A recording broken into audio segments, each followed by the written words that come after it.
Little Egghead feels the heat. Little Egghead was Donnie's super smart learning toy. One hot day, Doc saw little Egghead outside in the picnic table. She took her toys over to play with him.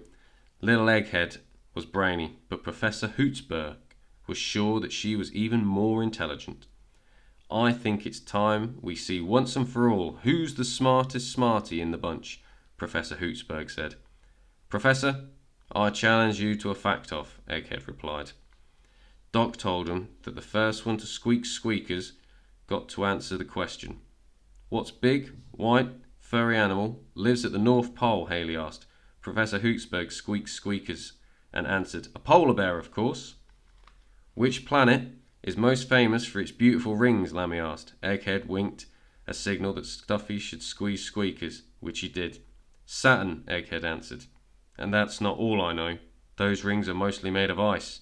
It's cold in space, unlike your back garden, Doc, where it's hot enough to fry an egg. Next, Chili came up with a question. He asked, what sound an owl made? As everyone knows, an owl goes moo, Egghead replied. Little Egghead had never been wrong before, but he got the next question wrong, and the next question. Egghead seemed a little scrambled. Something was not right. Doc put a stethoscope up to Egghead's screen.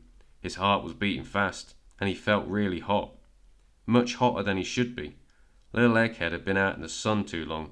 He'd had a case of the too much fun in the sunopoly. Doc rushed Egghead into the clinic so he could rest and cool off.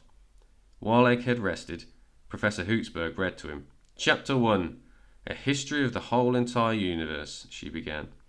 By the time the professor closed the book, little Egghead felt much cooler. Doc checked his temperature and cleared him to play. What's the largest living animal in the universe, Doc asked. The blue whale, little Egghead said correctly. Little Egghead was back to being a good and smart egg again.